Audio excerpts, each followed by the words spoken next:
Assalamualaikum warahmatullahi wabarakatuh. Alhamdulillah wassalatu wassalamu ala Rasulillah wa ala alihi wa sahbihi wa man sara ala man ittabal huda bi ihsanin ila yaumidin wa ba'd. Ya rekan-rekan sekalian yang dirahmati oleh Allah Subhanahu wa taala, marilah kita awali kajian kita dengan merangkai kata syukur kita kepada Allah Jalla wa ala atas segala nikmat dan karunia yang Allah limpahkan dan Allah persembahkan kepada kita. Salawat beriring salam semoga senantiasa kita berikan kepada qudwah kita, uswah hasanah kita, Nabi besar Nabi Muhammad SAW beserta para keluarga beliau, para sahabat-sahabat beliau dan ahli bait beliau serta orang-orang yang istiqomah berjalan di bawah naungan sunnah beliau sampai hari kiamat kelak. Ya rekan-rekan yang dirahmati oleh Allah Subhanahu wa taala, tak akan pernah sama. Itulah tema yang kita angkat pada kesempatan malam hari ini. Sebuah tema yang terinspirasi sebuah firman Allah Subhanahu wa taala dalam surat Az-Zumar ayat 9. Di closing statement-nya, Van, Allah mengatakan hal yastawi alladzina ya'lamuna walladzina la ya'lamun. Apakah sama orang-orang yang mengetahui agama dan orang-orang yang tidak mengetahui agama mereka? Allah bertanya, tapi maksudnya nggak mungkin sama dan tidak akan pernah sama orang yang memiliki ilmu tentang la ilaha illallah, tentang iman kepada Allah, iman kepada malaikat, iman kepada kitab, iman kepada Rasul, iman kepada hari kiamat, iman kepada takdir. Orang yang tahu ilmu tentang sholat, tentang puasa, tentang zakat, tentang berakhlak, dengan orang yang nggak ngerti apa-apa, tidak akan pernah sama, kata Allah Subhanahu wa taala. Kenapa demikian? Karena agama kita adalah agama ilmu. Bukan asumsi. Bukan menurut saya atau menurut Anda. Baik yang berbicara pada detik ini atau yang mendengarkan. Agama ini milik Allah. Oleh karena itu ketika Allah angkat Muhammad bin Abdullah SAW menjadi seorang nabi, apa ayatnya? Iqra, baca. Ini sebuah sinyal yang sangat kuat bahwa Islam itu nggak bisa dipisahkan dengan ilmu. Islam bukan joke, Islam bukan retorika, Islam bukan yang penting jamaah terhibur. Allah katakan Iqra, baca. Oleh karena itu Allah marah besar dengan orang-orang yang berbicara dengan asumsinya. Oh menurut gue begini, menurut lo bagaimana? Allah berfirman dalam surat Al-Baqarah, Allah mengatakan wa qalu la yadkhulul jannata illa man kana hudan aw nasara. Mereka mengatakan tidak akan masuk surga kecuali orang-orang Yahudi dan Nasrani. Rekan-rekan dan teman-teman yang dirahmati oleh Allah Subhanahu wa taala, ketika kita berbicara surga atau neraka, kita sedang bicara apa? Masalah dunia atau masalah agama? Masalah agama. Ada orang yang mengklaim surga sendirian, hanya komunitasnya. Itu konten dalam ayat tersebut. Apa kata Allah?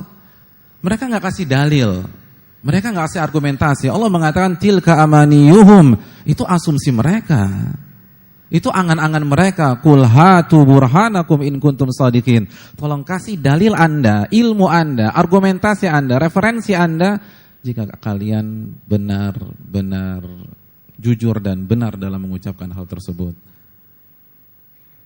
Allah Subhanahu wa taala juga berfirman dalam ayat yang lain, surat Al-Isra ayat 36, wala taqfu ma laisa laka bihi ilm. Janganlah Anda mengikuti apa yang Anda tidak tahu ilmunya. Anda enggak boleh salat kalau Anda enggak tahu ilmu tentang salat. Anda enggak boleh sujud ketika Anda enggak tahu bagaimana cara sujud. Wala taqfu ma laisa laka bihi ilm. Janganlah Anda berbicara, berkomentar, memberikan komen atau memberikan tanggapan atau mengerjakan sesuatu yang Anda enggak tahu ilmunya, kata Allah. Inna sam'a wal basara wal fu'ada kullu ulaika kana anhu mas'ula. Karena sesungguhnya pendengaran Anda, penglihatan Anda dan hati Anda semua akan ditanya oleh Allah Jalla wa ala. Agama kita ilmiah. Semua harus berbicara dengan dalil. Nggak mungkin sama orang yang tahu agama dengan orang yang ngerti agama. Tidak akan pernah sama selama-lamanya. Tapi yang kita sayangkan sekarang, ternyata majelis-majelis ilmu secara umum ya, kalau di Al-Azhar ini Masya Allah. Tapi secara umum itu sudah tidak memiliki daya magnet yang bisa memikat umat Islam untuk duduk di sana, untuk bersimpu di hadapan Allah, untuk meluangkan waktu mengkaji firman-firman Allah dan hadis-hadis Nabi SAW. Kita lebih senang kongko-kongko di pinggir jalan atau di sebuah kafe atau hangout ke hiburan-hiburan malam daripada duduk mempelajari ayat-ayat Allah dan hadis-hadis Nabi SAW. Kira-kira apa penyebabnya tuh? Ada banyak faktor, tapi di antara faktornya, karena banyak umat Islam itu tidak tahu keutamaan, keuntungan mempelajari ilmu agama. Mereka tidak tahu keutamaan dan keuntungan untuk mempelajari ilmu pada saat mereka mempelajari ilmu agama. Ini untungnya buat gue sih apa sih? Gitu. Kalau kita nggak langsung pulang setelah sholat Isya di Masjid Al-Azhar, duduk bareng panas-panas begini, untung buat gue apa? Kalau kita nggak tahu untungnya, kita nggak akan duduk di sini. Kenapa? Karena kita kan punya fitrah. Manusia itu senantiasa bertindak dan bersikap itu dengan asas keuntungan. Kalau kita nggak merasa, atau kalau kita merasa ini nggak menguntungkan diri kita, kita nggak mau mengerjakan, iya nggak? Makanya ketika kita melamar sebuah pekerjaan, pertimbangan kita apa sih? Salary. Oke, Bapak diterima besok langsung bekerja. Berapa gaji saya? Nggak ada, Pak. Kita akan mau bekerja di sana? Enggak, karena kita bukan volunteer di sana. Asas keuntungan. Semuanya. Ketika kita melangkah, apa untungnya buat saya? Ketika kita mundur, apa untungnya buat saya? Dan begitu juga dengan ibadah. Apa untungnya buat saya? Makanya semakin banyak ilmu kita tentang keuntungan-keuntungan belajar, sholat, puasa, zakat, maka kita akan semakin semangat untuk menjalaninya. Ini yang harus dibuka. Ini yang harus disadarkan. Jadi semakin banyak atau semakin kita tahu tentang ilmu tersebut atau keutamaan saat kita luangkan waktu, maka kita akan semakin semangat dalam beribadah kepada Allah Subhanahu wa Ta'ala. Simpel deh, misalnya kita tanya nih, kita buat survei ke teman-teman, rekan-rekan sekalian. Rencananya habis dari Al-Azhar mau kemana nih? Mau pulang. Nah, misalnya habis selesai, terus ada pengumuman di bawah. Ada pengumuman di bawah.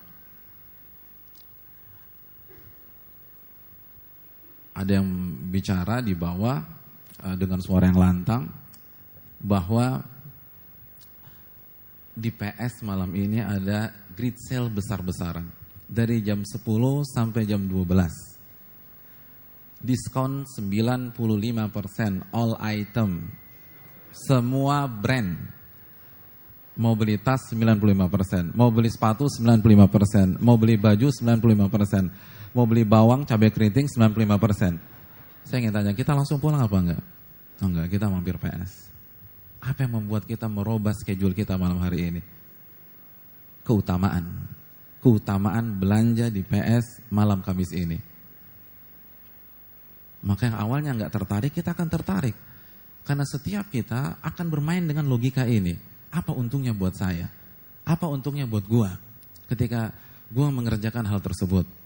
Maka semakin kita tahu apa keuntungannya, kita akan semangat untuk mengerjakan hal itu.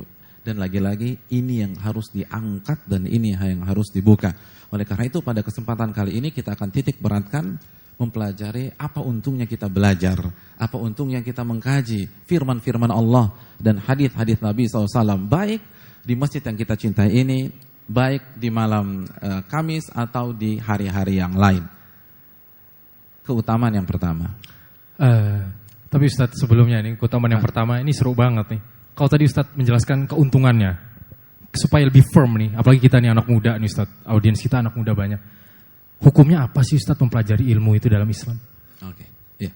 Pertanyaan yang menarik dan layak untuk kita dahulukan. Apa sih hukumnya kita nggak langsung pulang, padahal kita sudah capek, udah penat dengan aktivitas-aktivitas kita di pagi hari, di siang hari tadi.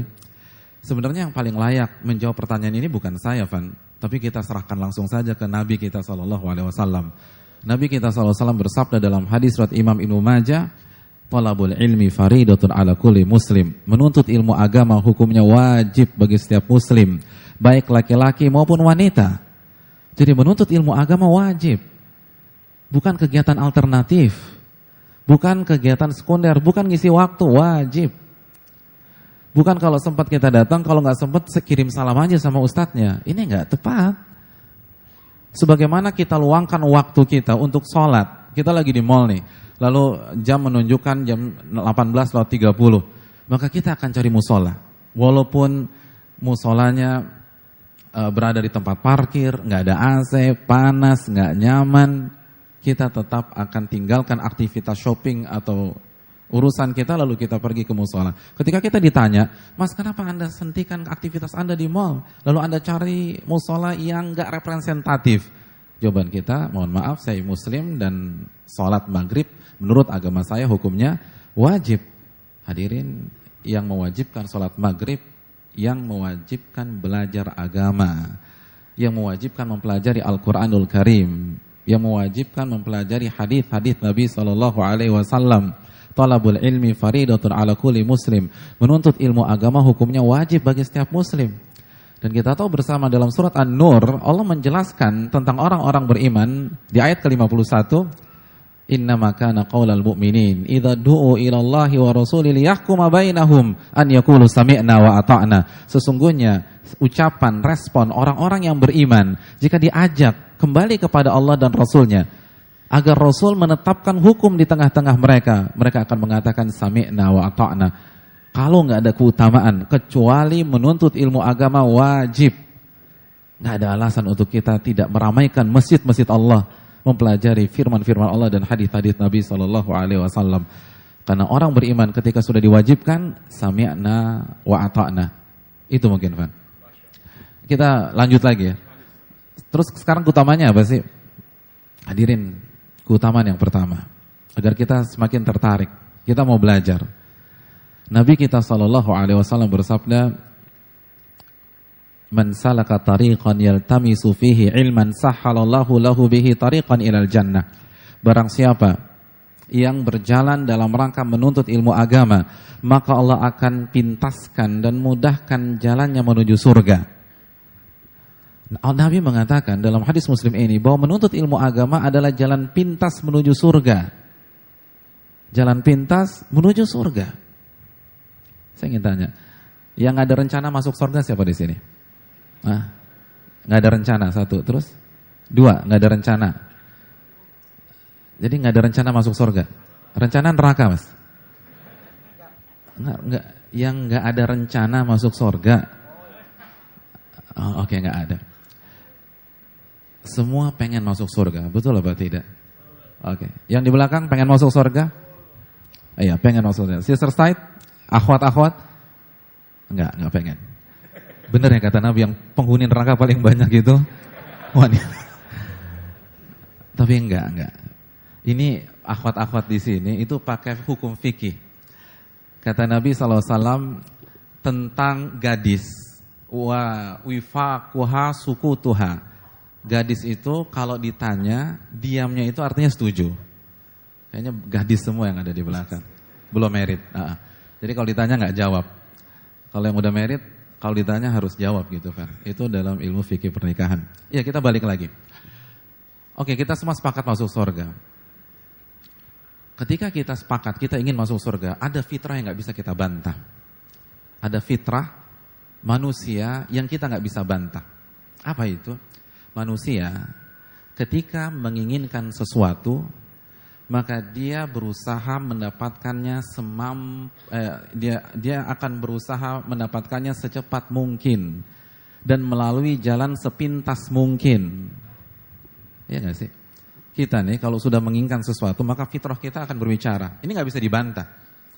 Kita akan berusaha mendapatkannya secepat mungkin dan melalui jalan sepintas mungkin. Oke, misal weekend ini kita mau ke Bandung. Kita mau ke Bandung, ada family di sana atau ada kawinan di sana. Kita berangkat dari Kebayoran. Saya ingin tanya, kira-kira jalan yang kita pilih lewat mana? Apakah lewat Tol Cipularang, atau lewat Puncak, atau lewat Jonggol, atau lewat Tol Merak? Kira-kira kita lewat mana nih? Nggak tahu Bandung? Saya nggak tahu Bandung. Kita akan lewat Cipularang. Siapa yang mau lewat Puncak misalnya? Nggak ada, apalagi kita pengen ketemu orang. Kita pengen ketemu misalnya anak kita, atau kakak kita, atau adik kita, atau orang tua kita di Bandung. Sudah lama kita nggak ketemu dengan dia. Atau sudah lama kita tidak bertemu dengan beliau. Orang tua kita di Bandung, setahun ini mungkin nggak ketemu karena kesibukan, maka tiba weekend ini kita pergi ke Bandung. Kira-kira kita mana? Cipularang. Kenapa demikian? Simpel Pak Ustadz. Karena Cipularang adalah jalan yang paling pintas menuju Bandung. Kita nggak akan lewat Puncak. Karena lewat Puncak 4-5 jam saja mungkin baru sampai Puncak pas. Apalagi weekend kena buka tutup. Jonggol, jalan jelek, mentok-mentok Cianjur. Cianjur biasanya orang jor lagi. Cipularang lagi, baru masuk Bandung.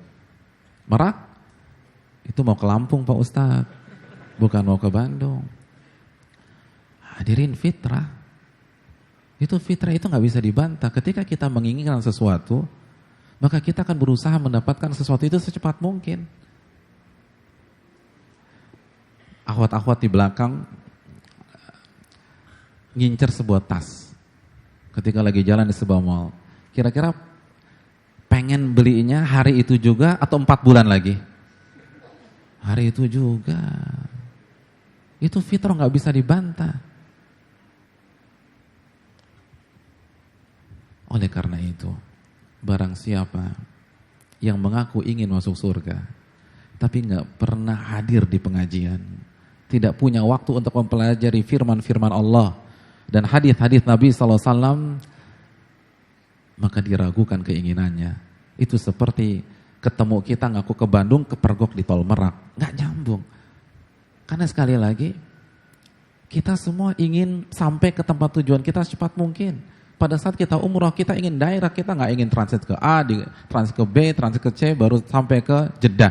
Kita ingin langsung Jakarta Madinah misalnya, atau Jakarta Jeddah. Itu fitrah.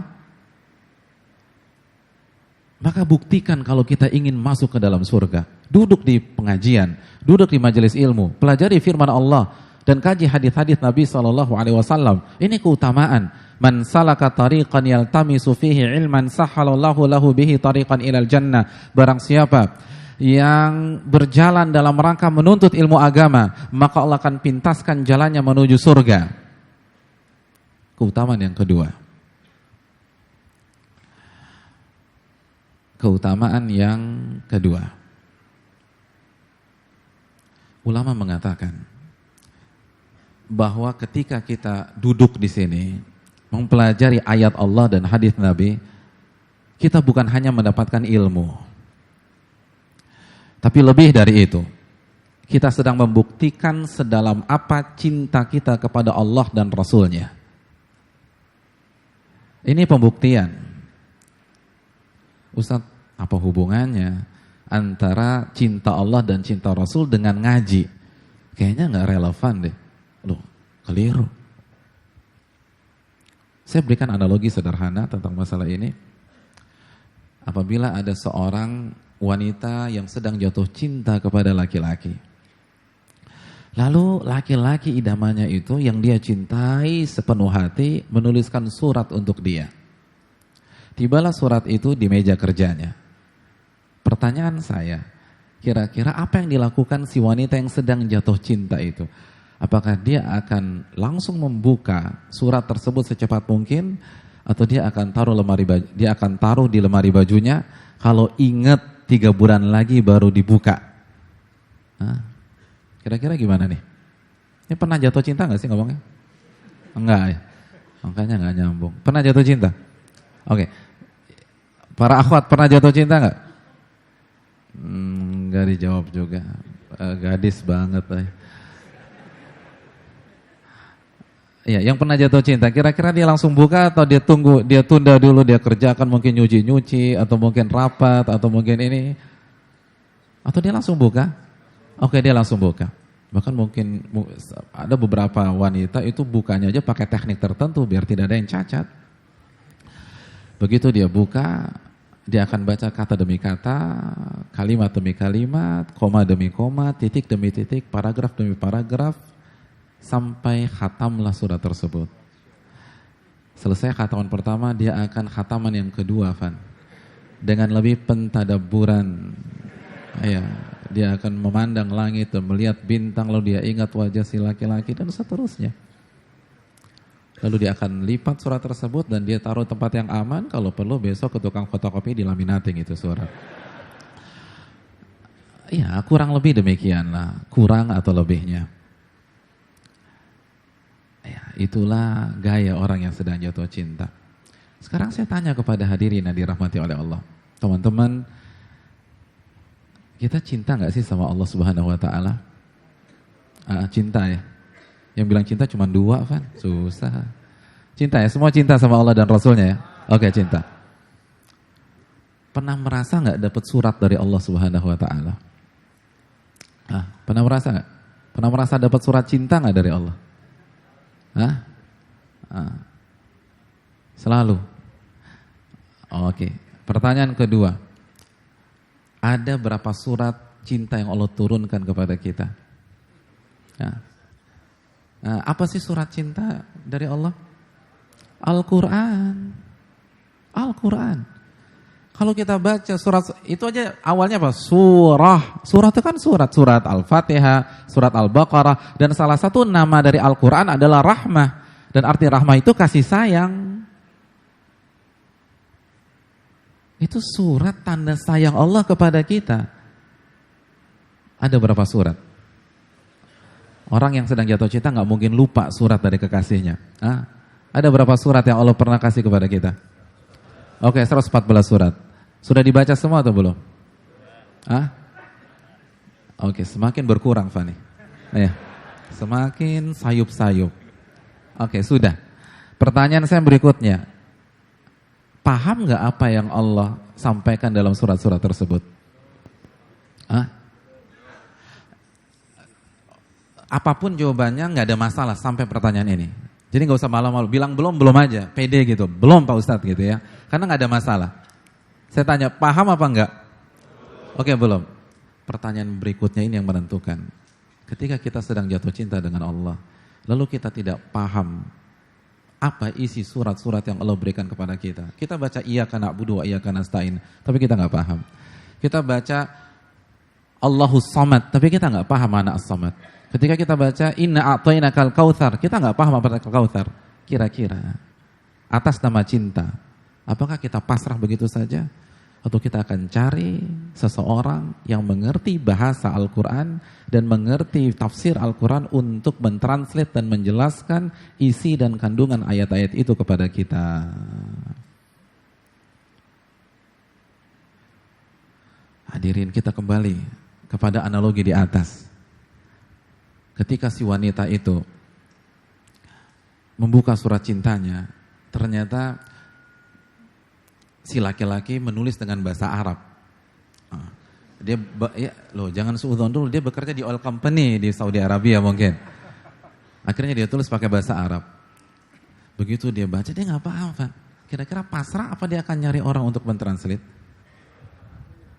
Atas nama cinta kita tidak akan diam saja, hadirin sekalian. Kita akan cari apa makna dari as-samad. Kita akan cari ustadz untuk menjelaskan lam yalid walam yulad. Kita akan cari ustadz untuk menjelaskan Allahu la ilaha illa huwal hayyul qayyum. Kalau kita tidak tertarik untuk mempelajari makna-makna dari surat-surat tersebut, mohon maaf, Anda tidak cinta kepada Allah Subhanahu wa taala. Karena cinta butuh bukti. Makanya ulama memberikan sebuah bait syair, kullun yadda'i waslan bi Laila wa Laila lam tuqirru lahum bidzak. Setiap cowok ngaku pacarnya Laila, tapi Laila enggak pernah ngakuin mereka pacar-pacarnya. Setiap umat Islam mengaku cinta kepada Allah, cinta kepada Allah, cinta kepada Allah. Yang jadi masalah pada hari kiamat nanti kita akan berdiri di hadapan Allah Jalla wa'ala. Dan Allah akan dustakan kita kalau kita tidak membuktikannya dengan langkah konkret di dalam hidup kita. Gak mungkin orang yang jatuh cinta gak tertarik mengkaji firman-firman Allah. Kan itu surat-surat dari Allah Subhanahu wa ta'ala. Rekan-rekan, orang yang jatuh cinta itu akan kepo. Benar gak sih?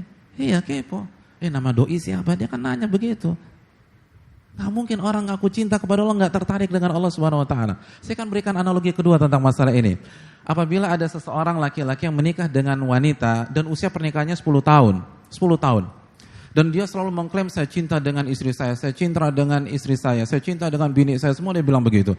Ketemu bosnya, saya cinta dengan istri saya bos. Ketemu Pak RT, saya cinta dengan istri saya Pak RT. Terserah orang mau bilang lebay, nggak lebay, alay dan seterusnya terserah. Yang penting saya cinta dengan istri saya. Lalu kita tanya orang tersebut, Mas benar cinta sama istrinya? Oh iya, boleh tanya? Boleh. Nama istri Mas siapa? Wallahu ta'ala a'lam. Nggak tahu dia nama istrinya. Dan gak mungkin nama wanita wallahu ta'ala alam kan gak mungkin. Makanan kesukaan istrinya apa? Bapak langsung nanya aja sama istri saya, dia gak tahu makanan kesukaan istrinya. Nikah tadi berapa tahun? 10 tahun. Gak tahu nama istri, gak tahu makan kesukaan istri. Warna kesukaan istri Mas tuh apa? Saya WA dulu ya yang bersangkutan, dia nggak tahu juga warna kesukaan istrinya. Saya ingin tanya, siapa di antara kita satu masjid ini yang percaya dia cinta dengan istrinya? Nggak ada yang tahu, nggak ada yang percaya. Hadirin simpel aja. Saya ingin tanya, kita jadi hamba Allah sudah berapa tahun? Yang 10 tahun siapa? 10 tahun. Yang jadi hamba Allah 10 tahun? Nggak ada. Yang 15 tahun? Oke, yang 30 tahun? 40 tahun? Kalau detik ini ada yang tanya kepada kita, sebutkan 50 nama-nama Allah, kira-kira kita bisa jawab enggak? Allahu Akbar. Nabi bersabda dalam hadis riwayat Imam Bukhari, innalillahi tis'atan wa tis'ina asman man ahsaha dakhalal jannah. Allah memiliki 99 nama. Dan ini bukan pembatasan kata para ulama. Ini adalah diskon yang Allah berikan agar mempermudah kita sehingga kita mudah masuk surga. Allah punya 99 nama. Barang siapa yang menghafal, memahami maknanya, lalu mengamalkan implementasinya atau mengamalkan makna dan kandungannya, maka dia akan masuk surga. Simpel aja. Kalau ada orang tanya malam hari ini, sebutkan 50 nama, kira-kira kita bisa jawab nggak? Tadi kita sendiri yang nggak percaya dia cinta dengan istrinya. Mana mungkin Pak Ustadz berhubungan 10 tahun tapi nggak tahu nama istri. Maka kita akan katakan, apakah mungkin ada orang mengaku hamba 40 tahun, 50 tahun, lalu dia tidak tahu nama Robnya dan dia nggak tertarik mengkaji nama-nama Robnya tersebut. Kita jadi umat Nabi sudah berapa lama? 40 tahun, ada yang 30 tahun, mungkin ada yang 20 tahun. Kalau ada yang tanya kepada kita, apa makanan kesukaan Nabi Muhammad SAW? Jawabannya apa? Korma, mentang-mentang orang Arab korma aja. Paha kambing, kok korma? Aduh, gak benar. Udah kenceng, pede. Saya gak bilang ya, itu antum yang bilang. Ini pertanyaan simpel loh. Tapi kan ngebuka gitu loh. Istri mana yang gak tersinggung dan gak bersedih ketika suaminya gak tahu namanya? Suaminya nggak tahu warna kesukaannya. Hadirin, cinta itu butuh bukti. Kalau kita benar-benar cinta kepada Allah, kita akan penasaran tentang Allah. Kita akan cari tentang Nabi kita SAW, kita akan mempelajari. Saya ingin bertanya, yang punya anak di sini ada nggak? Fan punya anak berapa? Alhamdulillah sudah 3 Ustaz. Sudah 3. Pernah bosan nggak menceritakan anak sendiri? No, nggak pernah. Nggak pernah kan? Lihat, orang yang jatuh cinta nggak pernah bosan menceritakan pihak yang ia cintai. Lalu mungkinkah seorang muslim yang ngaku cinta kepada Allah dan cinta kepada Rasul bosan ketika duduk di majelis ilmu? Bosan mengkaji firman-firman Allah, bosan mengkaji hadis-hadis Nabi SAW. Orang tua mana yang bosan menceritakan atau mendengar atau menceritakan anaknya? Nggak mungkin ada orang tua, Mas, gimana anaknya kelas berapa sekarang? Kelas 6 nih. Sekolah di mana? Di SD Al-Azhar misalnya. Terus gimana perkembangan pendidikannya dan prestasinya? Aduh, cari pembahasan lain deh, aku lagi bosan sama anakku. Ada yang bilang begitu? Kan gak ada. Tapi kenapa sekarang ngaku anak muda, ngaku muslim, ketika dibawakan ayat, cari konten lain. Ketika dibawakan hadis, cari pembahasan lain. itu berarti cinta kita palsu, hadirin sekalian. Abdullah bin Mas'ud mengatakan, man kana yuridu an ya'rif mada hubbihi lillah fa'rid nafsahu 'alal Qur'an. Barang siapa yang ingin menilai sedalam apa cintanya kepada Allah, tanya dirinya seperti apa dia memperlakukan Al-Qur'anul Karim. Itu parameter. Dan itu keutamaan kedua. Kita sedang membuktikan cinta kita kepada Allah dan Rasulnya Sallallahu Alaihi Wasallam. Orang yang jatuh cinta dia pasti kepo, dia pasti ingin tahu saja apa yang terjadi dan apa yang berkaitan dengan pihak yang ia cintai, dan dia tidak akan pernah bosan menjelaskan, menceritakan dan mendengar tentang perkembangannya. Itu keutamaan kedua. Tapi Ustaz, ini ada korelasinya sama yang kedua tadi itu. Tapi secara umum anak muda nih Ustaz, dia lebih concern, dia lebih perhatian banget sama ilmu dunianya. Kalau sama ilmu agamanya ya dibilang ngaji tuh urusannya bapak-bapak lah. Cupu lah, nggak gaul lah, apa segala macam. Bagaimana Ustaz dengan fenomena ini Ustaz? Ini fenomena bahaya, Pak. Dan juga buat teman-teman sekalian. Ini adalah sifat orang-orang kafir yang dicela oleh Allah Subhanahu wa taala. Dalam Al-Qur'an, dalam surat Ar-Rum ayat 7. Allah berfirman, ya'lamuna zahiran minal hayati dunya wa hum 'anil akhirati hum ghafilun. Mereka itu mengetahui dan berilmu tentang hal-hal fisik tentang dunia. Namun mereka lalai tentang ilmu akhirat mereka, enggak ngerti. Ketika berbicara tentang teori ekonomi makro atau mikro, ketika berbicara tentang politik, ketika berbicara tentang ilmu fisika, dia pakarnya. Tapi ketika ditanya tentang makna la ilaha illallah, dia bungkam 1000 bahasa. Ini yang dicela oleh Allah Subhanahu wa taala. Ketika ditanya tentang rukun-rukun salat, dia enggak tahu. Ketika ditanya tentang bagaimana cara puasa yang benar, dia membisu. Dan Allah murka kepada orang seperti itu. Nabi SAW bersabda dalam hadis yang sahih, hadis ini dibawakan juga oleh Imam Suyuti dalam Jami'us Shaghir. Nabi mengatakan, innallaha ta'ala yubghidu kulla alimin bid dunya jahilin bil akhirah. Sesungguhnya Allah murka, Allah marah kepada orang-orang yang menguasai ilmu dunia tapi bodoh terhadap ilmu akhiratnya. Allah marah. Ustaz, tapi dia kaya-kaya aja. Istidraj. Itu diulur sama Allah. Biar azabnya lebih pedih di alam kubur.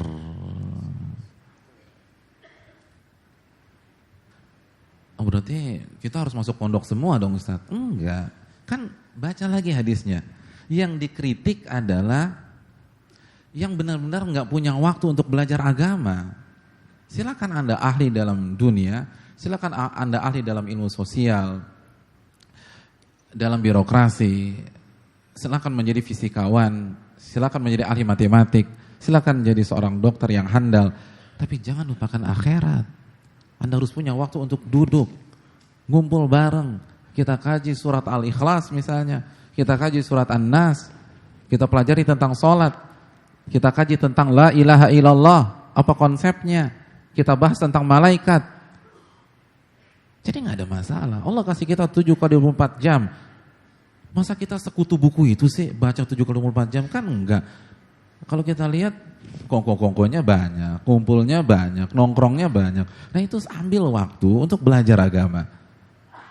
Karena itu tercela di dalam Islam. Kita harus tahu agama kita. Karena kita akan ditanya di dalam kubur.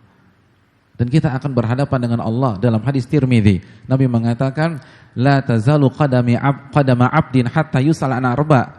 Kaki seorang hamba tidak akan beranjak dari sisi Allah sampai ditanya tentang 4 perkara. Dan di antara 4 perkara itu, wa an ilmihi fima amila bih. Dia akan ditanya tentang ilmunya. Anda punya waktu untuk belajar agama enggak waktu di dunia? Anda punya waktu untuk mengkaji ayat-ayat Allah apa enggak? Lalu bagaimana Anda mengimplementasikan ayat-ayat dan hadis yang telah Anda kaji? Kaki kita tidak akan beranjak sampai Allah interogasi kita tentang masalah ini. Apa saja yang sudah dipelajari? Apa kontennya? Lalu bagaimana prakteknya di dalam kehidupan kita sehari-hari. Oleh karena itu silakan belajar tinggi-tinggi. Dan kita butuh loh. Kita butuh para ahli dan para pakar dalam kehidupan dunia. Jadi bukan semua resign, semua keluar dari kampusnya lalu masuk pondok-pondok pesantren yang tersebar di negeri Nusantara. Enggak. Nabi mengatakan, ada sebuah analogi yang disampaikan Nabi SAW dan cukup menarik, Van. Dan rekan-rekan semua. Nabi mengatakan, al-mu'min lil-mu'min kal-bunyan yashuddu ba'duhum ba'da. Mukmin yang satu dengan mukmin yang lain itu ibarat bangunan, saling melengkapi satu dengan yang lainnya. Jadi kita ini ibarat bangunan, harus ada yang berperan sebagai batu kali, harus ada yang berperan sebagai baja ringan, harus ada yang berperan sebagai semen, harus ada yang berperan sebagai pasir, harus ada yang berperan sebagai genteng. Kita butuh semua pakar dan semua ahli dalam berbagai macam lini dan bidang. Namun Anda tidak boleh melupakan agama Anda. Anda nggak boleh melupakan akidah Anda, keimanan Anda, keyakinan Anda kepada Allah. Anda tidak boleh melupakan sholat Anda. Anda tidak boleh melupakan zikir Anda. Anda sudah paham zikir atau belum? Oleh karena itu rekan-rekan dan teman-teman sekalian yang dirahmati oleh Allah SWT, silahkan kita belajar ilmu dunia sebaik mungkin, tapi jangan lupakan akhirat. Dan jangan sampai kita hanya jadikan akhirat sebagai alternatif kita. Dunia itu jembatan menuju akhirat, sarana menuju akhirat. Jangan dibalik. Mungkin itu, Pak. Ya. Masya Allah. Kita udah sampai keutamaan keberapa tuh? Kedua tadi Ustaz, sekarang kedua. ketiga. Ya, keutamaan yang berikutnya.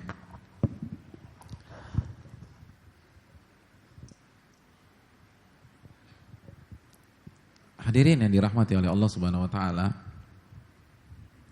ilmu agama itu akan mengangkat derajat kita di dunia dan di akhirat. Allah Subhanahu wa taala yang menggaransi, yang jamin. Van rektor kita aja nggak bisa jamin kita sukses keluar dari kampusnya, tapi Allah jamin. Yarfa'illahu alladhina amanu minkum walladhina utul ilma darajat. Allah akan mengangkat derajat orang-orang yang beriman dan berilmu di antara kalian beberapa derajat. Allah akan angkat. Kalau Allah putuskan akan mengangkat kita, ada yang bisa jatuhkan kita? Gak ada. Allah akan angkat orang-orang yang berilmu. Jangankan ilmu akhirat, ilmu dunia saja Allah akan muliakan loh di dunia. Bagaimana dengan ilmu akhirat? Allah akan angkat di dunia maupun di akhirat. Nah ini yang harus menjadi motivasi kita. Oke, kita belajar tinggi-tinggi. Kita sukses dengan bidang kita atau di bidang kita. Saya ingin tanya, ketika kita sukses di properti kita atau di bisnis kita atau di sains kita, kita menikmati kesuksesan itu berapa lama sih? Nah, orang sukses itu berapa lama? Dia nikmatin semuanya itu berapa lama? Nah, ada 60 tahun? Nggak ada. Merintis bisnisnya aja baru di usia 20 tahun misalnya. Paling dia sukses 40 tahun, atau mungkin 30 tahun, atau mungkin 20 tahun, atau bahkan mungkin hanya beberapa tahun, atau beberapa bulan, karena dia mati muda misalnya. Coba renungkan, dengan kehidupan setelah kematian. Teman-teman dan rekan-rekan sekalian, saya ingin tanya, Nabi hidup di dunia itu berapa tahun? 63 tahun. Pertanyaan berikutnya, kehidupan Nabi di alam barzakh, di alam kubur sampai hari ini, itu berapa tahun? 1427 tahun. Allahu Akbar. Masa sama ilmunya? Yang satu 63 tahun, yang satu ribuan tahun. Mungkinkah bekalnya sama? Ya nggak mungkin lah. Antum mau pergi ke Kuala Lumpur, dengan antum mau pergi ke Dubai, kira-kira kopernya sama apa enggak? Enggak. Karena perjalanannya lebih jauh.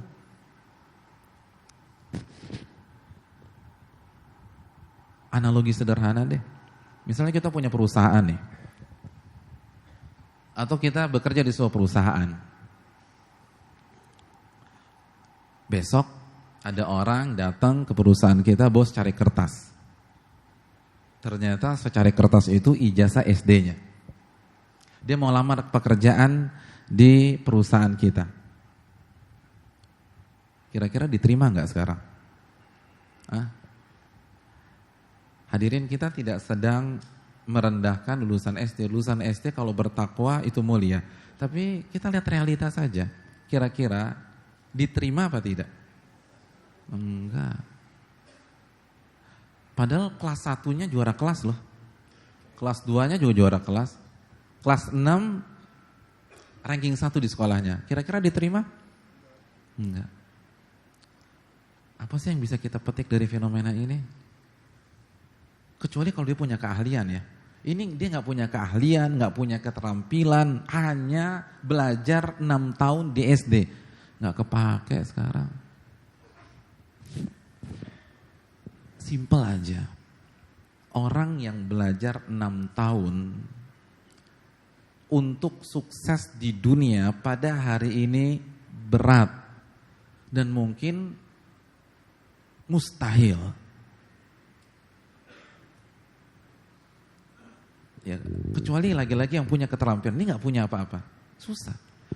Belajar, padahal dia mati-matian, kelas 1 dia mati-matian, ngafal 1 tambah 1, 2 tambah 2, 3 tambah 3. Tapi kalau dia hanya belajar 6 tahun, mohon maaf kayaknya Anda nggak bisa sukses di dunia.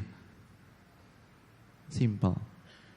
Kalau belajar mati-matian 6 tahun, susah sukses di dunia pada hari ini, mungkinkah sukses di alam kubur, di akhirat, yang 50.000 tahun belajarnya hanya mengandalkan khutbah Jumat setiap pekan, belajarnya malas-malesan, belajarnya hanya sekedar iseng-iseng dan mengisi waktu, ya nggak mungkin lah. Allah kan mengatakan wal akhiratu khairul laka minal ula. Akhirat itu lebih mulia, lebih baik, lebih bergengsi daripada dunia. Saya ingin tanya, untuk dapat cum laude di ITB bisa nggak santai-santai belajar? Kita harus belajar habis-habisan. Nah, kalau orang dapat cum laude di ITB harus belajar habis-habisan. Mungkinkah orang cum laude di Harvard University nggak belajar? Ya nggak mungkin. Kenapa demikian? Karena Harvard lebih bergengsi daripada ITB. Harvard lebih bergengsi dan lebih baik daripada ITB. Kalau ITB harus belajar, dan belajar. Kalau UI harus belajar.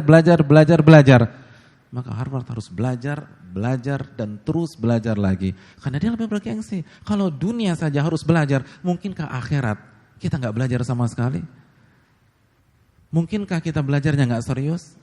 Mungkinkah kita datangi pengajian yang hanya mencari jok-jok segar saja tanpa ada konten yang kuat, lalu kita berharapkan masuk surga secara mudah? Nggak mungkin, jangan berkhayal. Ini mustahil. Makanya Imam Syafi'i mengatakan, man kana yuridu dunya fa'alaihi bil ilm. Barang siapa menginginkan dunia, maka dia wajib tahu ilmunya. Wa man kana yuridul akhirah fa'alaihi bil ilm. Dan barang siapa yang ingin sukses di akhirat, dia harus tahu ilmunya. Sederhana, Anda akan diketawain kalau Anda berpikir sebaliknya. Kalau dunia saja nggak cukup 6 tahun, bagaimana dengan akhirat? Mumpung masih ada waktu, mumpung masih ada kesempatan, pelajarilah Al-Quranul Karim. Punya waktu, bersentuhanlah dengan ayat-ayat Allah Subhanahu wa ta'ala. Maka kita akan mendapatkan sukses di dunia maupun di akhirat. Oleh karena itu hadirin yang dirahmati oleh Allah Subhanahu wa ta'ala, kita akan ditinggikan derajatnya kalau untuk masalah karir di dunia yang hanya belasan tahun kita semangat untuk dipromosikan, untuk diangkat dan memperoleh jabatan. Bagaimana dengan akhirat? Tidaklah kita bangga ketika karir kita di akhirat diangkat oleh Allah Subhanahu wa ta'ala. Tidakkah kita bangga ketika kita ditunjuk sebagai walinya? Hadirin yang dirahmati oleh Allah Subhanahu wa ta'ala, ini keutamaan yang ketiga. Kita sampai jam berapa, Fan? Sampai subuh. Mau sampai kapan nih, teman-teman? Benar, sampai subuh. Iya. Jangan membangunkan sehingga tidur.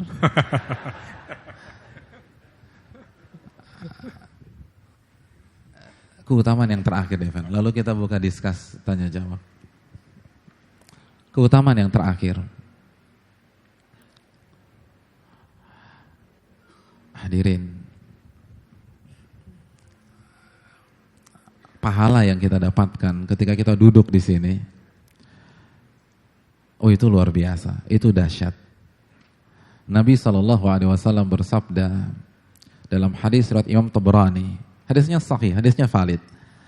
Beliau mengatakan, man ghada ilal masjid la yuridu illa an yata'allama khairan aw yu'allimah kana lahu ka ajri hajjin taman hajjatuh Barang siapa yang berjalan ke sebuah masjid atau majelis taklim, tidak ada keinginan kecuali untuk mempelajari kebaikan yang bersumber dari Al-Quran dan hadis-hadis Nabi SAW, atau mengajarkan kebaikan-kebaikan tersebut, maka dia akan mendapatkan pahala ibadah haji dengan haji yang sempurna.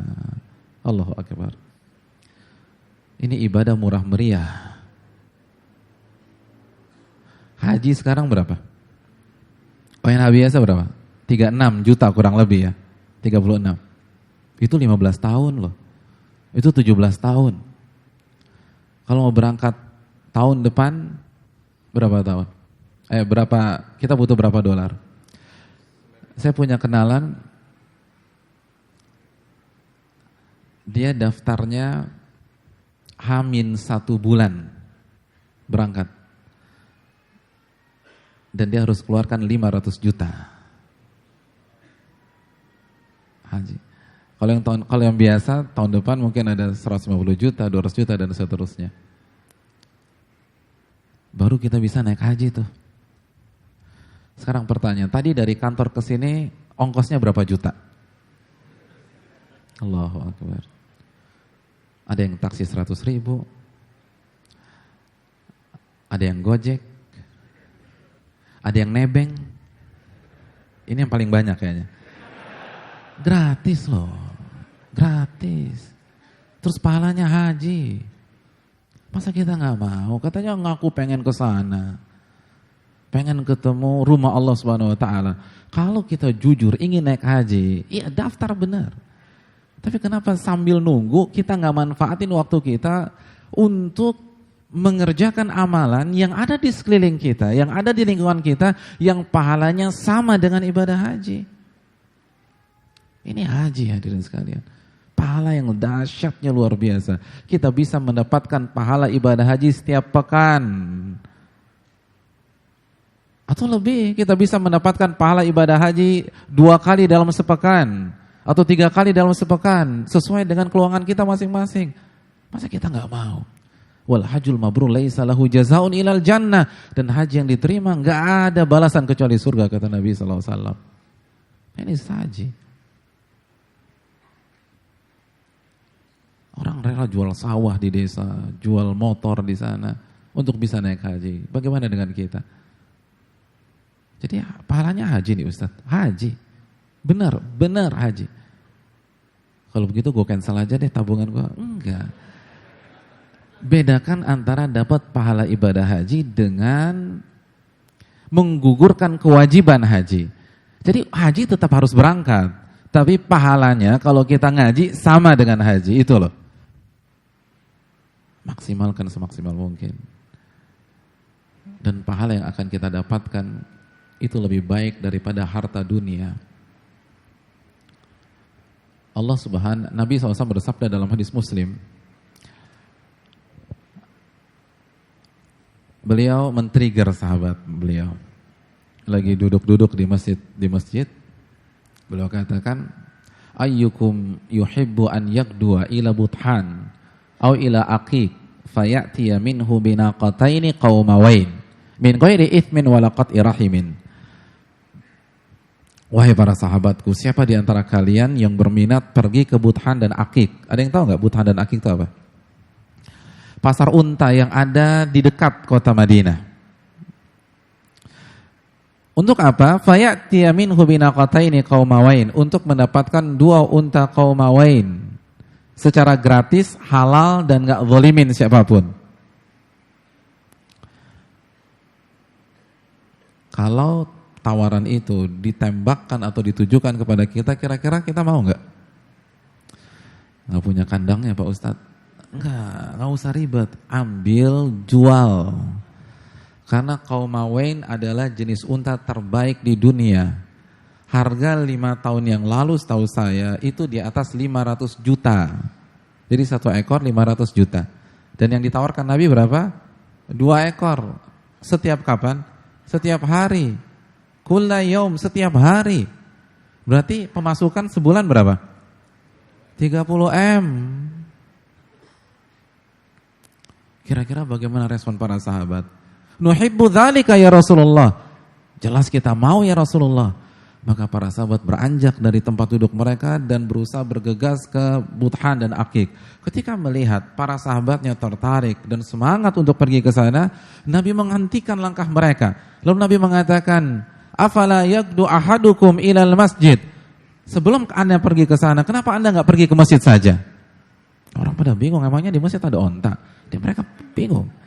Lalu Nabi jelaskan, "Faya'lam au yaqra ayataini min kitabillah." Untuk membaca dan mengkaji 2 ayat dari Al-Quranul Karim. Khairun lahu min naqatain. Karena 2 ayat itu pahalanya, keutamaannya itu lebih mahal dan lebih tinggi daripada 2 unta. Wa thalathun khairun lahu min thalath. Dan 3 unta itu lebih tinggi dan lebih mahal daripada 3 ayat lebih tinggi dan lebih mahal daripada 3 unta. Wa arba'un khairun min arba'. Dan 4 ayat itu lebih mahal daripada 4 unta. Wa min a'dadihinna minal ibil. Dan begitu seterusnya. Allahu Akbar. Siapa yang ngitungin berapa ayat yang sudah kita baca di majelis yang satu ini? Atau di majelis malam ini? Subhanallah. Kita baca Ar-Rum ayat 7 tadi. Tadi kita sebutkan Al-Baqarah 111. Lalu kita sebutkan tadi Al-Isra 36. Allahu Akbar. Dan ulama kita seperti An-Nawawi rahimahullah menyatakan bahwa perbandingan ini bukan apple to apple hadirin.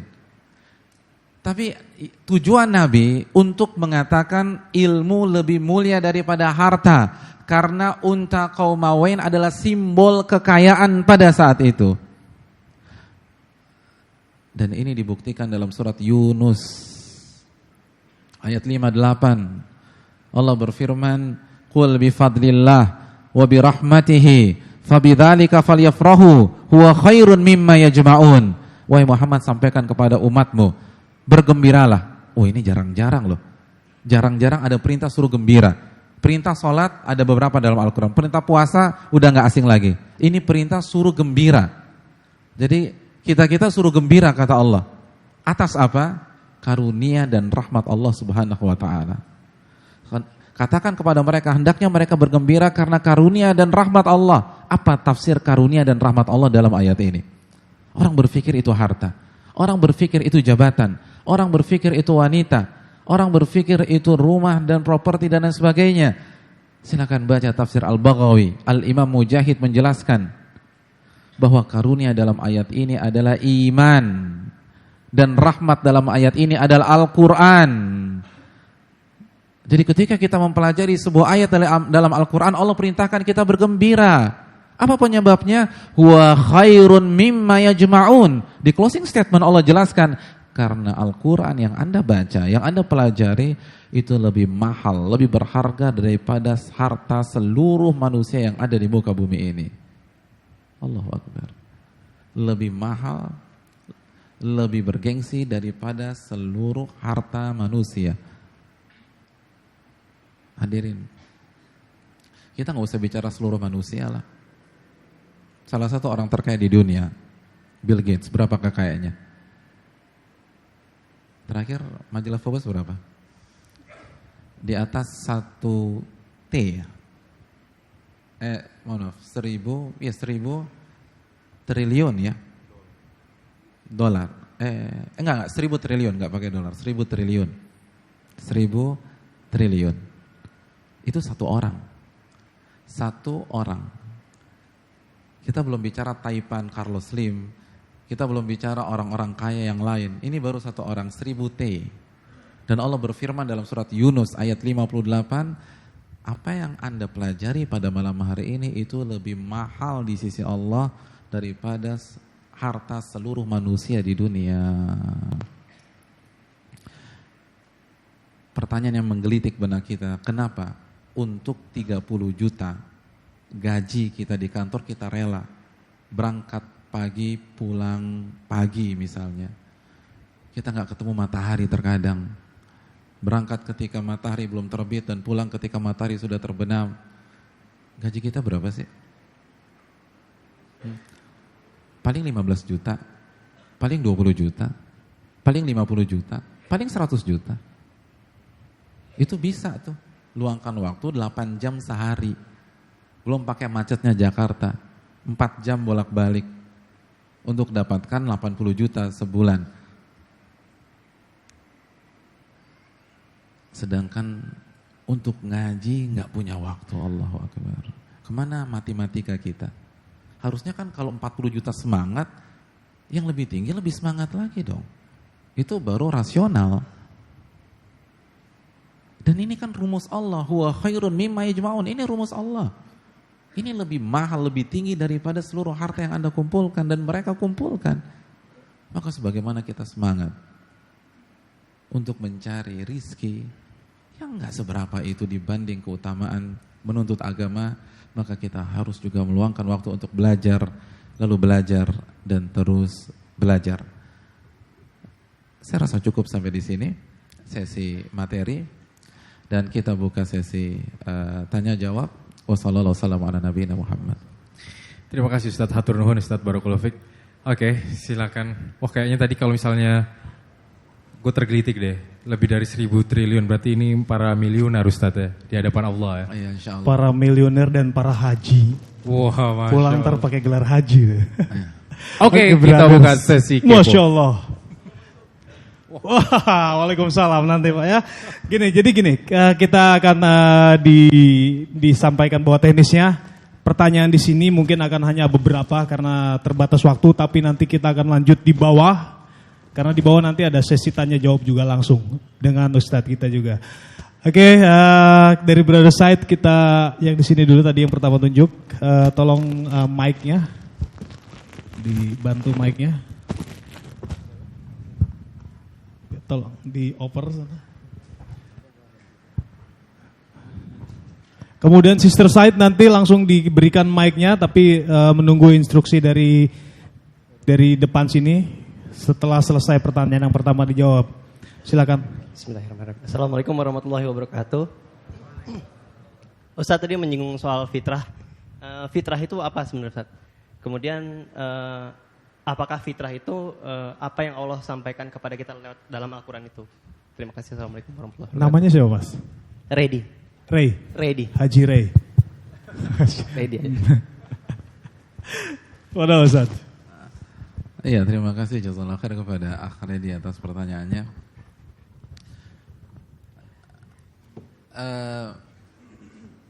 Fitrah bahasa Arab ya. Fitrah bahasa Arab. Kalau kita definisikan atau kita dekatkan dengan bahasa Indonesia, kurang lebih, dan sebenarnya udah bahasa Indonesia sih ya, itu bahasa serapan kalau istilah bahasa Indonesia. Dan di antara sinonimnya apa, Pak? Naluri. Tapi naluri yang tepat gitu loh. Hah? Ya, yang baik, yang logis dan yang positif. Dan setiap kita punya itu. Kecenderungan, artinya apa ya? Emang enggak susah. Kata para ulama minasuba taudihul wadih. Agak sulit menjelaskan sesuatu yang sudah jelas. Deskripsikan warna hitam. Ya, hitam sih hitam ya. Agak, ya. Tapi intinya fitrah, ada yang punya definisi yang lebih bagus lagi enggak? Enggak masalah, kita kan belajar di sini. Bukan berarti yang bicara sekarang lebih tahu semua daripada yang mendengar. Tapi lagi-lagi fitrah itu kecenderungan atau naluri, apa yang ada di dalam diri kita yang Allah berikan semenjak lahir. Dan itu pure, itu bersih dan kita bisa gunakan untuk menilai kebenaran. Makanya Nabi mengatakan dalam hadis Bukhari, kullu mauludin yuladu alal fitrah. Setiap bayi yang baru lahir dalam kondisi fitrah. Ada beberapa makna dari hadis ini. Di antara maknanya Islam, di antara maknanya lagi kecenderungan terhadap kebenaran. Artinya setiap bayi yang baru lahir itu siap menerima kebenaran. Dia seperti kertas putih yang siap kita torehkan tinta-tinta kebenaran. Jadi itu maknanya. Bisa dipahami ya? Ya, terima kasih.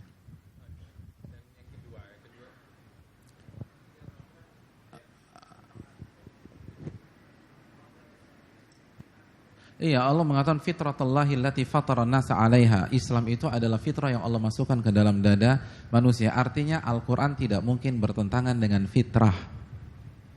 Tidak mungkin bertentangan dengan fitrah manusia. Nah. Oke.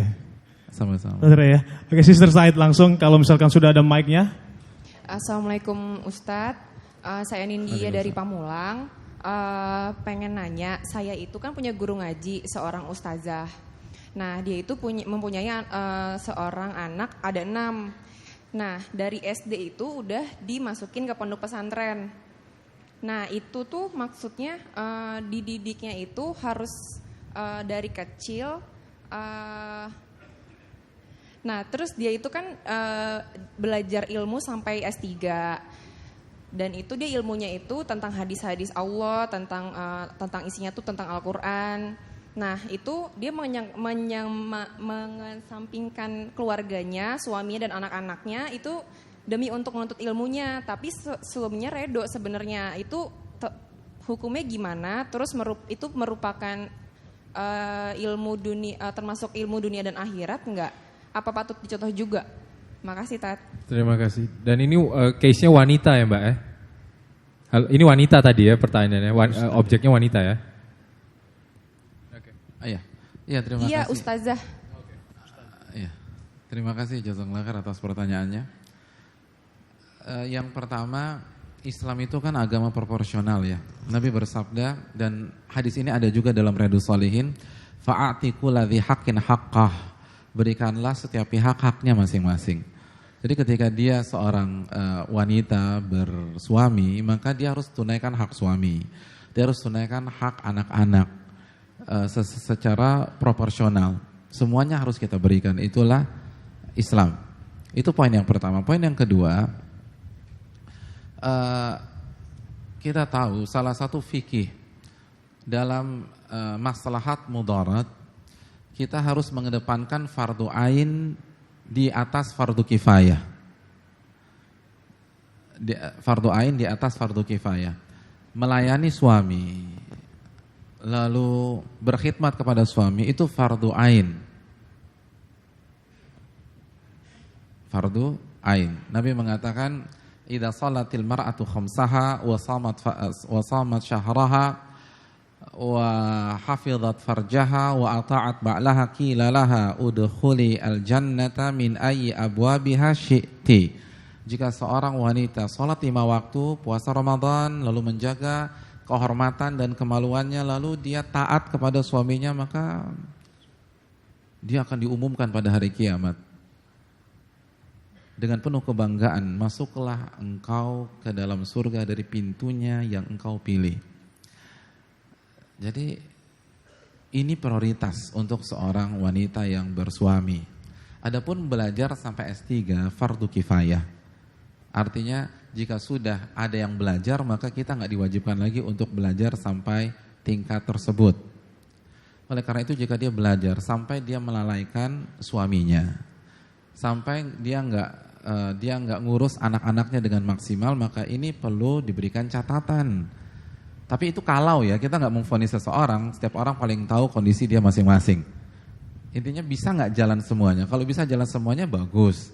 Tapi kalau enggak, prioritaskan yang utama dan yang wajib ain. Yang wajib ain. Itu yang kedua. Yang ketiga, tadi sempat disinggung masalah anak yang dipondokkan dari kecil ya, Ustaz. Dari SD.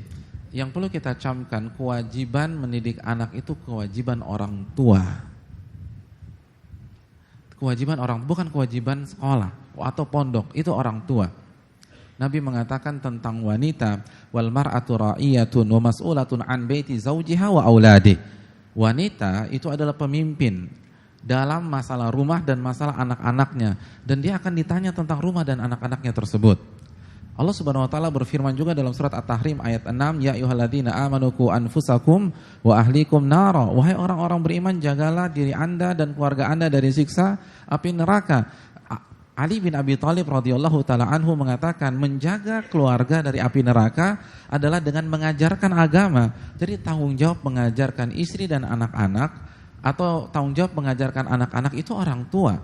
Makanya para ulama memberikan sebuah bait, al-ummu madrasatun idza a'datta jilan thayyibal a'raq.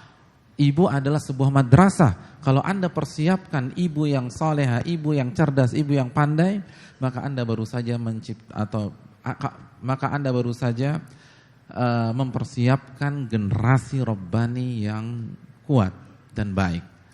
Jadi kewajiban kembali kepada ayah dan ibu. Oleh karena itu, jangan langsung berpikir pondokan. Usahakan dulu kita yang mendidiknya. Dan ini salah satu masalah ilmu loh. Salah satu masalah ilmu, Nabi mengatakan, idza mata ibnu Adam inqata amaluh. Jika kita meninggal, maka terputuslah seluruh amal ibadah kita kecuali 3. Ada yang ingat nggak? Yang pertama apa? Shadaqatin jariyah, sedekah yang mengalir. Yang kedua, ilmu yang yuntafa'u bih, ilmu yang bermanfaat. Yang ketiga, waladun saleh yada'ulah, anak yang soleh yang senantiasa mendoakan dia. Ilmu yang bermanfaat. Nah ini salah satunya kita belajar. Ini kan kita akan jadi bapak atau calon bapak, calon ibu. Kita harus belajar sehingga kita paling enggak mendapatkan 2 atau 3-tiganya di atas. Bukan hanya anak yang soleh tapi ilmu.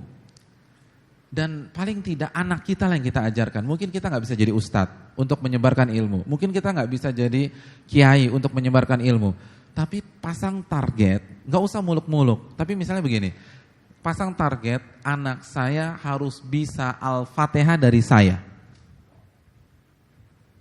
Itu penting. Karena ketika anak kita bisa membaca Al-Fatihah dari kita, maka setiap anak kita sholat dan membaca Al-Fatihah kita dapat pahala. Jadi 17 kali pahala. 17 kali pahala. Karena minimal dia baca Al-Fatihah setiap hari 17 kali ketika dalam sholat wajib. Jadi minimal Al-Fatihah dari saya. Minimal anak saya ngerti sholat tuh dari saya. Maka setiap dia sholat kita dapat pahala. Dia sholat subuh kita dapat pahala. Dia sholat duhur kita dapat pahala. Dia sholat asar kita dapat pahala. Jadi setiap hari kita dapat 2 pahala sholat subuh, 2 pahala sholat duhur, 2 pahala sholat maghrib atau asar, 2 pahala sholat maghrib, 2 pahala sholat isya. Itu kalau anaknya 1. Kalau anaknya 13 berarti 14 sholat subuh, 14 sholat duhur, 14 sholat asar, 14 sholat maghrib, 14 sholat isya. Jadi targetnya gitu lah. Kalau kita nih calon kepala rumah tangga atau suami, target istri kita ngerti sholat dari kita gitu loh. Jadi kita ajarin sujudnya gini yang gitu loh, dibenerin sujudnya. Biar setiap dia sholat, istri kita sholat, kita dapat pahala. Kan lumayan sehari 2 sholat subuh, 2 sholat duhur, 2 sholat asar, 2 sholat maghrib, 2 sholat isya. Itu kalau istrinya 1, kalau istrinya 4 gimana? Loh, iya kan berarti kan 5 pahala sholat subuh dan seterusnya. Jadi ini yang harus men-trigger kita. Belajar terus dakwahkan. Jadi jangan dikit-dikit panggil guru ngaji. Kita, kalau bisa basic-basic baca Quran tuh kita ngajarin. Kan ini investasi, kita nggak mungkin punya jamaah yang ribuan, yang ratusan. Paling anak-anak deh. Semua harus bisa sholat dari saya. Semua harus tahu konsep la ilaha illallah, ini paling penting. La ilaha illallah, itu dari saya. Maka setiap detik anak kita meyakini la ilaha illallah, kita dapat pahalanya 24 jam. Baru yang dalam-dalam urusan guru ngajinya deh tuh. Tapi yang basic itu kita. Jadi jangan dikit-dikit pondok, jangan dikit-dikit panggil guru ngaji, jangan dikit-dikit Islamic school. Kita tanamkan bahwa kita yang berkewajiban. Usaha dulu, baru setelah itu kita pikirkan. Allah Ta'ala. Dan tidak semua anak harus dipondokkan. Ini salah satu tren yang mungkin perlu direnungkan adalah tren memondokkan anak tanpa mempertimbangkan banyak hal. Dan orang tua merasa bersalah ketika ngobrol sesama teman pengajian dan teman-temannya sudah mondokin anak, dia belum mondokkan anaknya. Ini keliru, karena setiap orang beda. Sebelum memondokkan anak, yang pertama kali harus kita lihat bagaimana bakat anak. Karena kecerdasan macam-macam. Ada anak yang cerdasnya dalam sisi linguistik, ada yang cerdasnya dalam sisi saintik, dan seterusnya. Nggak bisa main pondok. Kalau anak kita bakatnya jadi seorang dokter yang handal, kenapa dia nggak sekolah kedokteran? Islam membutuhkan dokter-dokter handal. Jadi lihat bakat anak kita. Lalu yang kedua, persiapan mentalnya. Karena di pondok pesantren di negeri ini itu sangat mengandalkan kesadaran si santri dan mental si santri. Kalau mentalnya kuat itu bisa habis. Maka mentalnya siap nggak nih pisah dengan orang tua? Itu yang harus kita. Dan yang ketiga minat dan kecenderungannya nggak bisa kita paksain anak. Kan yang mau pondok dia bukan kita. Jadi jangan sampai itu obsesi orang tua. Maksa anak one day one jus atau 1 bulan 1 jus gitu. Pokoknya ditekan, dikasih target yang sangat berat. Orang tuanya Iqra jilid 3 aja belum khatam. Ini gimana sih? Ya orang tuanya ngaji juga dong. Oleh karena itu ini yang perlu kita camkan bersama-sama. Ada salah satu kejadian, ada seorang ibu dengan niat baiknya memasukkan anaknya ke pondok, niatnya nggak ada apa-apa. Biar anaknya jadi baik, tapi anaknya nggak siap. Anaknya nggak siap dan yang ditangkap anaknya, ibunya mau membuangnya. Akhirnya mulai detik itu anaknya benci sama ibunya. Benci sama ibunya. Dan begitu pulang dari pondok, pokoknya konsep anaknya ibu minta A, saya B. Ibu minta B, saya A. Pokoknya bagaimana membuat ibu kesal, membuat ibu marah, membuat ibu kecewa. Ibu harus mengalami apa yang saya alami di pondok. Ini karena nggak siap main pondokin anak. Pelajari dulu, nggak semua orang demikian. Dan para ulama-ulama kita nggak semuanya anaknya mempelajari ilmu agama sampai jenjang yang tinggi. Semua memiliki bakat, kecenderungan, kesiapan masing-masing, mungkin itu. Atur nuhun Ustaz, terima kasih. Oke. Masya Allah. Baik, sepertinya waktu juga sudah tidak memungkinkan untuk sesi di atas ini ya. Nanti kita lanjut di bawah ya. Tapi untuk informasi bahwa nanti sabar dulu. Kita masih ada kesimpulan dari Ustadz terakhir nanti. Sister side kalau mau turun silakan. Brother side nanti stay dulu sampai kajian ini ditutup dan turunnya dari sebelah kanan nanti turun ke bawah lewat lorong untuk bisa sampai aula untuk sampai ke tempat sendal lagi sana. Untuk informasi kajian kita dan artikel ilmu dan info kajian Rabbanians itu bisa dicek di www.therabanians.com atau di grup WA. Di grup WA kalau memang ada yang mau dicatat di nomor 0878784 05003. Diulang 0878784 05003 atau di BlackBerry di BBM nomor pinnya 5785BB8E. Diulang 5785BB8E. Nanti ada share dari artikel-artikel yang Ustadz tulis tuh damnya di situ ya. Insyaallah ya. Seperti minggu kemarin kita mungkin ini akan menjadi kebiasaan ya atau konsep di sini Ustadz. Narasumbernya akan memberikan pertanyaan kepada audiens. Kalau minggu kemarin itu hadiahnya sepeda.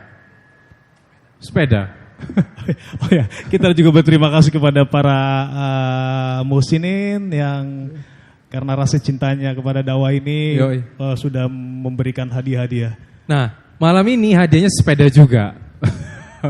Nanti Ustadz akan memberikan pertanyaan yang kira-kira tahu jawabannya, silakan jawab. Oke? Siap untuk sepeda? Wah, siap. Tapi bawa sendiri loh. Silakan Ustadz. Iya. Karena hadiahnya sepeda, maka pertanyaannya harus mudah. Oke, harus mudah. Sebutkan 4 keutamaan ilmu, 2 dengan dalilnya. Minimal seperti yang saya terangkan tadi. Ini mudah banget, baru 5 menit yang lalu, 10 menit yang lalu. Anak muda, daya ingatnya pasti kuat. Dan ini buat dua-duanya kan, buat ikhwan akhwat kan? Ikhwan, brother sister Ustaz, boleh. Oke. Siapa yang bisa? Sebutkan 4 keutamaan ilmu dengan 2 dalilnya. Enggak, iya. Minimal dengan 2 dalilnya. Atau tambah deh, karena terlalu mudah. 3 dengan dalil. Oke. Jadi dalilnya 3 Ustaz ya, keutamaan 4 dengan 3 dalil. Padahal nggak harus 4 juga, dalilnya cuma 3, ada korting berarti. Oke, 4 keutamaan ilmu dengan dalil. Oke. Tapi lihat nggak boleh Ustaz. Nggak boleh lihat. Nggak boleh lihat, kita ilmiah banget. Ditutup dulu berarti. Bismillah, masih fresh. Silakan Bapak. Nah, nggak boleh lihat Bapak. Nyontek dikit boleh ya? Nggak boleh. Kalau nyontek ada teksnya. No. Silakan Bapak. Siapa namanya? Nama saya Supriyatno dari Meruya. Ustaz. Oke, silakan Bapak Supriyatno. Keutamaan untuk menuntut ilmu, pertama, Ih, nggak boleh lihat. barang siapa menuntut ilmu, Oke. maka Allah akan memudahkan jalannya ke surga. Oke. Lagi ya, Ustaz? ya. Yang kedua, lihat lagi Ustaz. Nggak boleh. Menuntut ilmu, maka itu menunjukkan cinta kita pada Allah dan Rasulnya. Salah satu tema pada hari ini, kita tidak akan pernah sama. Allah menjelaskan dalam surat Ar-Rum. Tapi lihat nih Pak. Tapi pikebu nih ngintip. No, jangan lihat. Coba deh Pak, coba. Tatap mata saya begitu. Sepedanya ganti sepeda mini berarti ini. Oke Pak, coba. Mau coba? Yang ketiga, orang yang menuntut ilmu, Allah akan, barang siapa yang beriman dan menuntut ilmu, maka Allah akan angkat derajatnya. Yang keempat, Allah akan berikan hadis Nabi, barang siapa menuntut ilmu akan mendapatkan keutamaan 2 unta. Dan itu pahalanya, barang siapa mempelajari 2 ayat, maka lebih utama dari 2 unta. 3 ayat lebih utama dari 3 unta dan seterusnya. Kita keep dulu Ustaz ya. Kita cek. Oke. Yang lain. Dari Pak Supriyatno terima kasih. Dari sister side? Nah ini yang Bapak yang sister saya ada? Sister side ada yang mau menjawab? Coba jawab. Ada? Hadiahnya sepeda. Dan pertanyaan yang mudah. Ya, nggak boleh nyontek. Nggak boleh nyontek. Oke, di skip dulu. Ini yang di sini dulu, mungkin mic-nya tadi. Brother side lagi. Ini yang tadi brother side pakai kacamata ini ya. Yang mana Mat? Oh oke, yang di tengah. Silakan berdiri Mas. Kemarin udah jawab belum? Belum. Oh, belum, oke. Di passing, tolong mic-nya di passing. Nama dan tinggal. Silakan berdiri. Berdiri. Assalamualaikum, nama saya Waalaikumsalam Ari. warahmatullahi. Adit. Ari, Oke. eh, Dari mana Mas Ari? asli dari Medan. Dari Medan. Masya Allah. Pesawat jam berapa tadi? Enggak. No? Kebetulan lagi posisi safar juga di sini. Oh oke, Masya Allah. Barakallahu fiik. Silakan.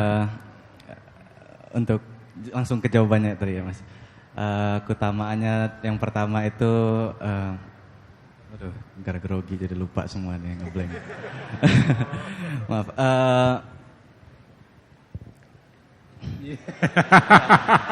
Jadi orang yang menuntut ngacak nggak apa-apa ya Mas ya. Boleh kita keep dulu nggak apa-apa. Oke. Oke, coba. Yang pertama keutamaan keempat dulu, langsung keempat ya. Berarti rodanya yang di atas nih sepedanya. Oke, coba. Orang yang menuntut ilmu pahalanya sama dengan orang yang melakukan haji. Hadisnya yang dikatakan dari riwayat Muslim bahwa Rasul pernah berkata kepada para sahabatnya, silakan kalian datang ke pasar unta, bahwa di situ ada 2 unta yang sediakan gratis untuk kalian gitu. Lalu para sahabat segera melakukan sana. Sebelum ke sana Rasulullah SAW menyetop langkah mereka dan berkata bahwa kenapa kalian tidak menuju ke masjid terlebih dahulu gitu untuk mengkaji 2 ayat. Oke. Karena sesungguhnya yang tadi 2 ayat itu lebih baik daripada 2 unta. Oke. Dan selanjutnya 3. Oke. Terus orang yang menuntut ilmu juga akan dinaikkan derajatnya di akhirat dan di dunia oleh Allah nantinya Oke. gitu. Dan juga yang kedua yang ketiga sebagai bukti bahwa dia cinta kepada Allah dan Rasulnya. Dan yang keempat, yang terakhir bahwa tunggu dikit. Aduh. Itu yang pertama tadi itu. Tapi dia benar jawabnya backwards loh men. Dari 4, 3, 2, 1. Oke. Yang pertama, yang keempat itu bahwa saya coba dalil-dalilah dulu ya. Dalil dari Al-Qur'annya ada surat Yunus ayat ke-58, terus surat Al-Baqarah ayat ke-11, surat Az-Zumar ayat ke Call a friend berarti, mau call a friend bisa dibagi hadiahnya. ya. Dan Ya mungkin itu dulu. Ya, Oke. Gimana Ustaz? Mau lagi? Coba Akhwat. Oke, Sister Said ada yang mau kita coba kasih kesempatan? Oh ada tuh. Ada kasih mic, coba. Wah Sister Said Tolong dikasih mic itu nih. Sister Said nih. Oh iya, friend, brother and sister, mungkin jangan turun dulu, kita dengar kesimpulan dulu dari Ustadz, seperti biasa. Mungkin Coba. ini kesempatan penjawab terakhir. Terakhir ya? Oke, Kalau Sister memang Said. nanti biar Ustadz yang menilai karena hadiah masih banyak insya Allah. Masih ada. Silakan Sister Said langsung. Tes, ya. Yang pertama, Namanya dulu. nama saya Dita dari Salemba. Oke. Keutamaan mencari ilmu itu yang pertama akan dimudahkan jalan kita ke surga. Jadi jalan pintas itu ada hadisnya. An-Nur 50, An-Nur 50. Kemudian yang kedua, menuntut ilmu itu adalah bukti tanda cinta kita kepada Allah dan Rasulnya. Yang ketiga, barang siapa yang menuntut ilmu itu akan diangkat derajatnya, beberapa derajat seperti itu. Dan yang terakhir, pahala yang besar. Jadi Allah mengaruniakan kita pahala yang besar ketika mau menuntut ilmu seperti seperti pahala orang yang naik haji itu sempurna gitu. Jadi maaf grogi Ustaz. Jadi itu hadis riwayat Tabrani. Terima kasih. Oke. Tapi semangat banget, udah kayak goes loh dia tuh jawabnya. Masya Allah. Udah Ustadz, ya, mungkin kita close ya. Kita close. Oke Ustadz, silakan Ustadz. Oh sudah ada 3. Susah ya. Bagus-bagus soalnya jawabannya. Masya Allah.